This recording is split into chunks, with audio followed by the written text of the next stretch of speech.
दोस्तों, आज की ये फियर फाइल्स की कहानी आपके रोंगटे खड़े कर देगी। क्योंकि ये कहानी दोस्तों एक काले जादू की है, जिसमें एक हंसता खेलता परिवार काले जादू की वजह से पूरा का पूरा बर्बाद हो गया। न जाने इस परिवार को किसकी नज़र लग गई। दोस्तों, बस आप लोगों से इतना ही कहूँगा कि इस वीडियो को देखने के लिए अंत तक ज़रूर बने रहिएगा, क्योंकि ये एक बहुत ही डरावनी वीडियो है। दोस्तों, इस कहानी की शुरुआत में हमें दिखाया जाता है कपल जिसका नाम होता है राहुल और रोहिणी। और दोस्तों, इनकी एक छोटी सी बेटी होती है जिसका नाम होता है तानिया। रोहिणी दोस्तों प्रेग्नेंट थी और राहुल उसका काफ़ी ध्यान रखता था। अब दोस्तों, जब ये तानिया बीच में आती है और बोलती है कि लगता है आप लोग मुझसे खुश नहीं हो, आप मुझे प्यार नहीं करते, तभी आप नया बेबी इस दुनिया में ला रहे हो। ये सब बातें सुनकर दोस्तों तानिया की मम्मी बहुत परेशान हो जाती है और अपनी बेटी को समझाती है कि आपको नहीं लगता कि आपका भी ये कोई भाई या एक बहन होनी चाहिए। दोस्तों, रोहिणी अपनी बातों से उस बच्ची को कन्विंस कर लेती है। अब यहाँ से दोस्तों कहानी नेक्स्ट सीन पे दिखाई जाती है, जिसमें हम देखते हैं रोहिणी वॉशरूम में जाकर ब्रश कर रही होती है। थोड़ी देर के बाद दोस्तों उसको बड़ा अजीब सा लगता है, और जब वो देखती है तो उसके मुंह में खून ही खून होता है।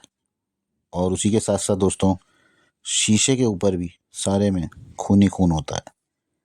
यह सब देखकर रोहिणी दोस्तों बहुत परेशान हो जाती है, और वह मुंह धोने के लिए जब नल खोलती है तो उसमें से भी दोस्तों खून ही आ रहा होता है। वो बहुत परेशान हो जाती है और साईं बाबा से प्रार्थना करने लगती है। प्रार्थना करते करते दोस्तों सब चीज़ें ठीक हो जाती है और वैसे ही नॉर्मल हो जाती है। अब वो वॉशरूम से निकल के अपने कमरे में आती है और साईं बाबा की पूजा करने लगती है। दोस्तों, राहुल अपने ऑफिस चला गया था और तानिया अपने स्कूल। तब ये घर में अकेली ही थी। दोस्तों दूसरे सीन में हम देखते हैं कि चाय बनाने के लिए तान्या चीनी का डब्बा उतारने की कोशिश कर रही होती है, लेकिन वो डब्बा दोस्तों बहुत ऊंचाई पर था। तब वो एक स्टूल लाती है और उसकी मदद से चीनी का डब्बा उतारने की कोशिश कर रही होती है दोस्तों। लेकिन तभी हम देखते हैं दोस्तों थोड़ी देर बाद कि हमें तानिया की थोड़ी सी झलक दिखाई जाती है। अब ये तानिया है या नहीं, ये तो आपको आगे पता लगेगा। दोस्तों, जैसे ही वो चीनी का डब्बा उतार रही होती है तो वो स्टूल से उसका पैर स्लिप होता है और वो नीचे आ जाती है, लेकिन वो गिरने से बच जाती है। और वो देखती है कि तानिया किचन से बाहर भाग गई। क्योंकि ये उसके लिए भी शॉकिंग था, क्योंकि उसकी नज़र में तो तानिया स्कूल गई हुई थी। अब वो उसे पूरे घर में ढूंढने की कोशिश कर रही होती है, पर वो मिलती नहीं है तानिया। तब दोस्तों थक हार के वो अपने एक जगह पर जाकर बैठ जाती है और अपने पति राहुल को कॉल कर रही होती है। दोस्तों, काफ़ी बार कॉल मिलाने के बाद भी उसकी राहुल से बात नहीं हो पाती। दोस्तों, अगले सीन में हमें दिखाया जाता है कि रोहिणी की नज़र बाहर के दरवाजे पर पड़ती है, जो पहले बंद था और अब अचानक से खुला हुआ था, जबकि रोहिणी खुद ये दरवाज़ा बंद करके अंदर आई थी। उसे बड़ी अचंभा होता है और जब वो पीछे पलट कर देखती है दोस्तों, तो उसको और कोई नहीं बल्कि उसकी बेटी तानिया वहाँ बैठी नज़र आती है। वो बड़ी शॉक हो जाती है और वो अपनी बेटी के पास आके पूछती है कि तुम कब आई। तो तानिया बोलती है कि बस अभी अभी आई, आधा मिनट पहले। तब ये सब देख के उसको रोहिणी को अच्छा भी नहीं लग रहा था दोस्तों, वो बड़ी कंफ्यूज थी। तब वो अपनी बेटी से कहती है कि ठीक है, तुम फ्रेश व्रेश हो जाओ, मैं तुम्हारे लिए खाना बना के लाती हूँ। तभी दोस्तों सामने से उस घर का नौकर भी आ जाता है और वो तानिया को लेकर अपने साथ चला जाता है। अगले सीन में हम देखते हैं दोस्तों रोहिणी जो है अपने बच्चे के लिए खाना तैयार करके ले जा रही थी। जैसे ही वो डाइनिंग टेबल के पास पहुंचती है दोस्तों और अपने नौकर से पूछती है कि तानिया कहाँ है, तो जो नौकर था दोस्तों उसने जो जवाब दिया वो सुनकर ना आपकी भी हालत ख़राब हो जाएगी। वो नौकर उसको रोहिणी को बोलता है कि तानिया तो अभी स्कूल से ही नहीं आई है। यह सब सुनकर दोस्तों रोहिणी के पैरों तले ज़मीन खिसक गई थी। अब वो सोच रही थी कि जो लड़की यहाँ पर बैठी थी आखिर वो कौन थी, अगर तानिया स्कूल से आई ही। दोस्तों, अगले सीन में हमें दिखाया जाता है रात का सीन, जहाँ पर रोहिणी सो रही होती है, लेकिन उसको तानिया के जैसी एक लड़की अपने पास में नज़र आती है, जिसकी शक्ल बहुत ही भयानक थी दोस्तों। हालांकि ये तानिया नहीं थी। अब दोस्तों वो लड़की अचानक से उठती है और उसके ऊपर चढ़ जाती है, उस पर हमला कर देती है। दोस्तों, वो लड़की उसको कैसे भी करके मारना चाह रही थी और वो उसके ऊपर कूद भी जाती है। यहाँ पर रोहिणी दोस्तों बहुत ज़ोर से चीखती चिल्लाती है, लेकिन कोई सुनने वाला नहीं था। अब उसकी अचानक से आँख खुलती है और वो सब देखती है कि ये सब तो एक सपना था, और वो सोचती है कि आज इसकी स्कूल की छुट्टी करा देती हूँ। तभी दोस्तों पीछे से उसके पापा राहुल आता है और उसे बोलता है कि आज के दिन तानिया बिल्कुल भी छुट्टी नहीं करेगी, वो हर हालत में स्कूल जाकर रहेगी। और दोस्तों राहुल ज़बरदस्ती उसका हाथ पकड़ के उसे स्कूल की तरफ ले जाता है। दोस्तों रोहिणी राहुल के ऑफिस जाती है और पता करती है कि आखिर वो तान्या को लेकर कहाँ गया है। नीरज को नहीं पता था। नीरज रिसेप्शन पे फ़ोन मिलाता है और उससे पूछता है कि राहुल कहाँ है और उसकी बेटी उसके साथ थी। तो रिसेप्शनिस्ट बोलती है कि हाँ सर, अपनी बेटी को एक गाड़ी में लेकर अपने साथ कहीं गए हैं, और कहाँ गए हैं वो मुझे भी नहीं पता। नीरज रोहिणी को आश्वासन देता है कि तुम चिंता ना करो, मैं पता करके बताता हूँ। दूसरे सीन में दोस्तों हमें दिखाया जाता है कि राहुल एक सुनसान सी हवेली में अपनी बेटी को लेकर जाता है और गेट खोल के वो उस बिल्डिंग में एंटर कर जाता है। अब दोस्तों जैसे ही वहाँ एंटर करता है, वहाँ बहुत सारा काला जादू का सामान पड़ा था और एक औरत काला जादू कर रही थी। वो अपनी बेटी तानिया को वहाँ पर लिटा देता है। और दोस्तों तभी सीन कट होता है, हमें दिखाया जाता है रोहिणी को जो ब्रेकफास्ट करने के लिए बैठी होती है। अब दोस्तों उस काले जादू की वजह से रोहिणी जो ब्रेड पर बटर लगाने जा रही थी, वो उस चाकू को ऐसे ले लेती है जैसे वो किसी का खून करने जा रही हो। दोस्तों ये सब उस काले जादू का नतीजा था। दोस्तों वो शैतानी शक्ति तान को पकड़ने जाती है, उससे बात करना चाहती है, तो वो दोस्तों एकदम से गायब हो जाती है।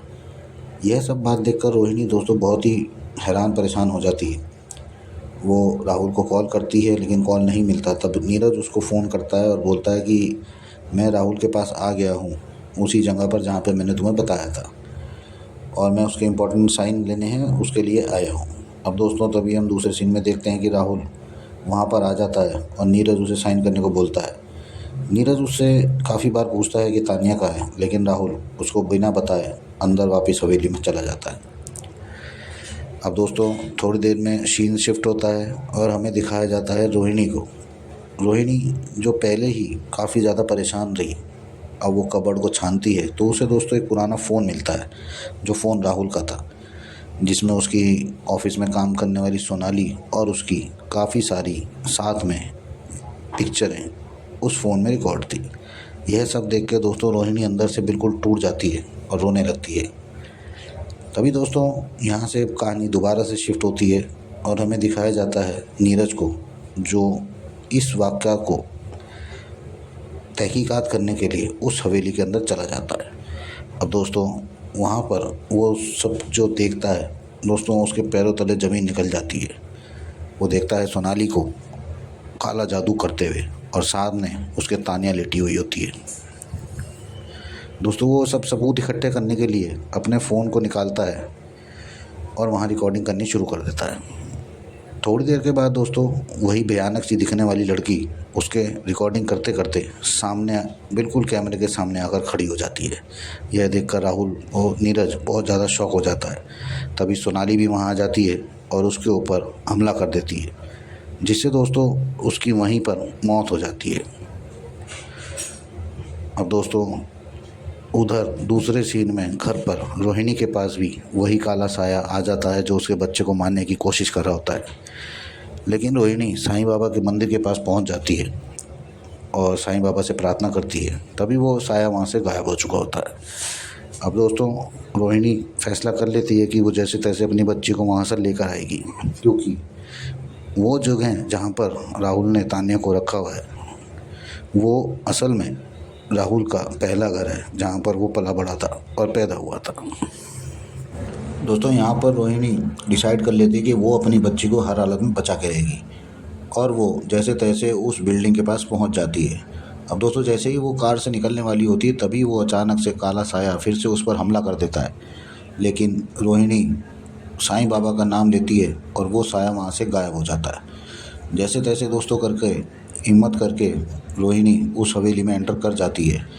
अब जब वो अंदर जाकर देखती है तो उसकी भी रूह कांप जाती है जब वो देखती है कि राहुल सोनाली के पास में बैठा हुआ है और तान्या वहाँ पर गोल चक्कर में लेटी हुई है। वो दोस्तों अंदर घुसकर राहुल को बहुत बुरा भला बोलती है कि तुमसे तो अच्छे जानवर भी हैं, तुम अपनी ही बेटी के साथ ये सब क्या करवा रहे हो। लेकिन दोस्तों राहुल को कुछ भी फ़र्क नहीं पड़ता। वो वहाँ से उठता है और उस पर हमला कर देता है और उस कमरे से उसको बाहर ले आता है और उसको मारने की कोशिश करता है। तभी दोस्तों अपने भी बीच बचाव में रोहिणी फावड़ा उठा लेती है और राहुल के ऊपर हमला कर देती है, जिससे राहुल की ऑन द स्पॉट वहीं पर डेथ हो जाती है। सोनाली की भी वहीं पर मौत हो जाती है और मरते मरते उसका पूरा शरीर काला पड़ जाता है दोस्तों, यानी कि वो पूरी तरह काली शक्तियों के बस में थी। अब दोस्तों इसी तरह इस कहानी में एक माँ ने अपनी बच्ची को बचाया और अपने होने वाले बच्चों को भी।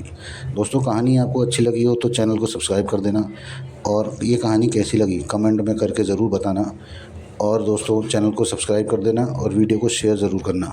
हम मिलते हैं अगली नेक्स्ट कहानी में आपके साथ।